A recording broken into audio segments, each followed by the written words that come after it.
मैं चलूंगा मुश्किलों में साया बन तेरा,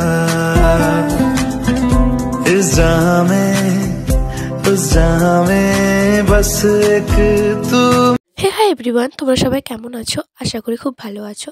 তো ঠান্ডার তো মোটামুটি ভালোই পড়েছে, আর আমার তো ঠান্ডা মানেই গলা ধরা সর্দি হয়েই থাকে। তো শ্যামপুরে দিদির বাড়ি এসেছিলাম, বোনপুতের জন্মদিন ছিল। তো জামাইবাবু বললো চলো সবাই মিলে 58 গেটে ঘুরে আসি, অনেক নতুন সব নতুন করে হয়েছে। তো অনেক দিন আগে এসেছিলাম, তখন কিছুই এত সুন্দর ছিল না। তো টিকিট আরে কেটে নিলাম। তো এবার চিড়িয়াখানার ভেতরে যাচ্ছি। তো প্রথমে ছিল পাখি, আরও অনেক কিছু ছিল। তো চলো দেখো। তো বলো কে কে মানে নতুনভাবে হওয়ার পর এসেছো 58 গেট ঘুরতে? তো এখন তো এমনিতেই ডিসেম্বর চলছে, তো ফিস্ট টিস্টের জন্য ভালো এইসব জায়গাগুলো। তো এই যে একটা পাখি, পাখিটা অনেকটাই বড় ছিল কিন্তু অনেকটা দূরে বসেছিল, তো তাই একটু ছোট ছোট লাগছে, বাট খুব সুন্দর দেখতে। আর আমরা গেছি বিকালের দিকে, মানে 4:30 5টা প্রায় বেজেই গেছে। তো একটু কুয়াশা কুয়াশা পড়ে গেছে, শীতকাল তো। এই দুটো পাখির নাম জানি না।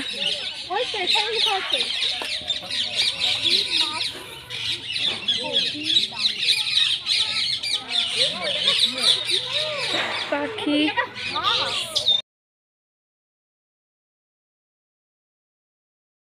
এই যে দেখছো এরা। তো এই যে আমরা সবাই মিলে গিয়েছিলাম, মোট 8 জন।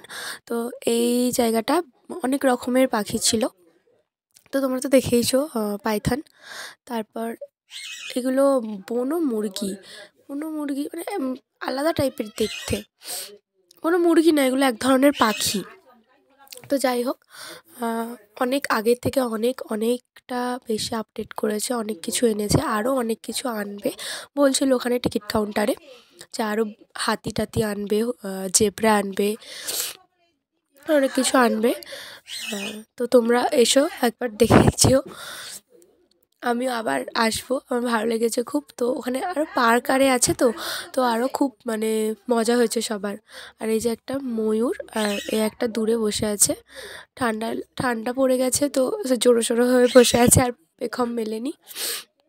যাই হোক, তো অনেকটা বড় জায়গাটা জুড়ে মানে চিড়িয়াখানাটা। তো ওই সাইডে আমি বলছিল কুমির আছে, তো 2টো কুমির ছিল, বেশি ছিল না। তো চলো কুমিরটা দেখবো। তো রোদ পোহাচ্ছিল জলের ওপর বসে, দেখো একটা এই যে কুমির অনেকটা দূরে আছে, তো তাই মানে অতটা ঠিক করে বোঝা যাচ্ছে না, তাও মোটামুটি ভালোই বোঝা যাচ্ছে। আর এই যে এখানটায় আছে হচ্ছে বাগরুল, অনেকটা বড় বাগরুল। আর এই যে মাচার উপরে বসে আছে বাগরুলটা। আর ওই সাইডে হচ্ছে কি ফিশ ক্যাট, মানে বড় যেই মানে মেছো বেড়ালগুলো হয় না, ওইগুলো। এই যে 2টো খাঁচার মধ্যে আছে আর একটা বাইরে আছে।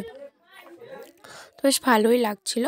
আর এখানে ইমু পাখি দেখো, এগুলো অনেক বড় অনেকটাই বড় ইমু পাখি, ঘাস খাচ্ছে ওরা। তো এর পাশেই আছে, তারপর আছে কচ্ছপ। তো আমাদের এখানে সবাই না মানে কচ্ছপকে কচ্ছপ বলে না, জেউল বলে। তো নাকি বলে কচ্ছপ মানে মুখে ধরতে নেই, তার জন্য জেউল বলে। তো যাই হোক, এগুলো আছে, আরও নিশ্চয়ই জলে আছে। তার পাশে এই যে হরিণ, অনেক হরিণ আছে, আরও নাকি ছিল, তো সব নাকি ছেড়ে দিয়েছে বনে গিয়ে। তো দেখো অজস্র হরিণ ছিল। তো এই যে সামনে বড় হরিণগুলো দেখছো না, তো এইগুলো আমরা ঘাস নিয়ে হাতে ডাকছিলাম, তো সামনে আসছিল। আর আমার বোনঝি কী করছে, অনেকটা ভিড় হয়েছিল, মোটামুটি অনেক লোকই ছিল, তো তারাও ঘাস দিচ্ছিল। তো আমার বোনঝি কী করেছে, যে গাছের পাতা ছিঁড়ে আর তাদেরকে দিতে গেছে, দেখো সবাইকে সরিয়ে দিতে গেছে সে। তো চলে এলো, তো সবার লাস্টেই হরিণগুলোও দেখতে পাবে। তো তারপর এখান থেকে বেরিয়ে এর পাশেই একটা সুন্দর পার্ক আছে, মানে বাচ্চাদের, আর বাচ্চাদের সাথে বড়রা যদি থাকে তো বড়দেরও ওখানে চড়তে ইচ্ছা করবে। তো আমরা খুব মজা করেছি। তো দেখতে হলে নেক্সট ব্লগে অবশ্যই চোখ রাখো। আর যারা নতুন দেখছো অবশ্যই সাবস্ক্রাইব, লাইক অ্যান্ড শেয়ার করে দিও।